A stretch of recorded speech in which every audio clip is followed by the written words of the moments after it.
కానీ వాళ్ళు నా కోసం చనిపోయారని వాళ్ళ యొక్క తెలుసుకోరా. నువ్వు తెలుసుకున్న నీవు ఒక కొత్త చిగురుతో ఆయన మహిమపరచు, కనపరచు. ఆయన శరీరం కొరకు ప్రార్థించాం. పరలోకమందున మా యేసయ్య గొప్ప దేవ, నీ ఘనమైన నామమునకు స్తుతులు స్తోత్రాలు కృతజ్ఞతలు చెల్లించు. సహాయం చేయి. నీ కొత్తలు వర్తింపరచు. నచ్చుటకు నన్ను యోగ్యపరచాలి, తీసుకుంటాకి నీ విడుమందరినీ యోగ్యపరచు, పరిశుద్ధపరచను. యేసునామమున అడిగి వేడుకుంటున్నాము తండ్రి. ఆమేన్. దేవా మీకే కృతజ్ఞతాస్తోత్రాలు, దేవా మీకే కృతజ్ఞతాస్తోత్రాలు, దేవా మీకే కృతజ్ఞతాస్తోత్రాలు. ఆయన శరీరం భుజించే ముందు ప్రతి ఒక్కరూ మీ పాపముల నిమిత్తం కన్నీరు కార్చి ప్రార్థన చేసుకోవాలి. మందిరంలో నుంచి బయటకు వెళ్ళకముందు ఎవరు కన్నీరు కార్చి ప్రార్థన చేసుకుని మీ పాపముల మీద ఒప్పుకోవాలి.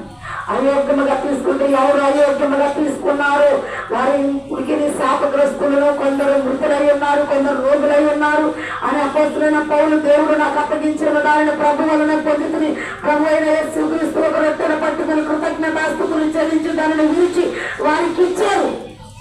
కానీ అయోగ్యంగా తీసుకున్నారు.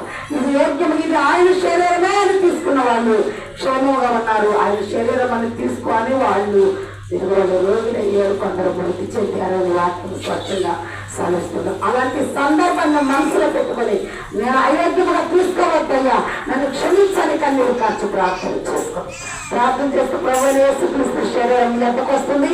నా కొరకు విరగొట్టబడిన నలగొట్టబడిన ప్రభువైన యేసుక్రీస్తు శరీరం అని తీసుకుందాం.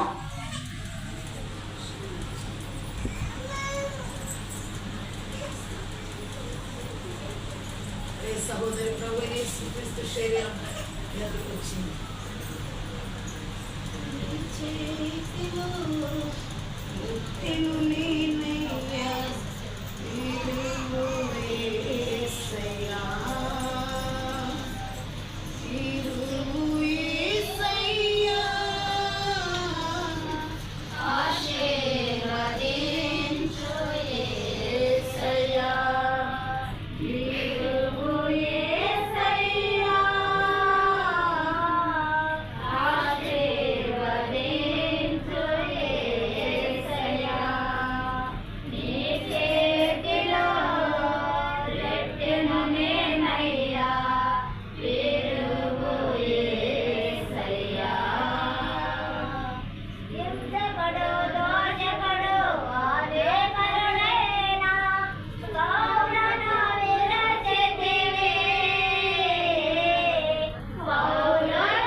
శరీరం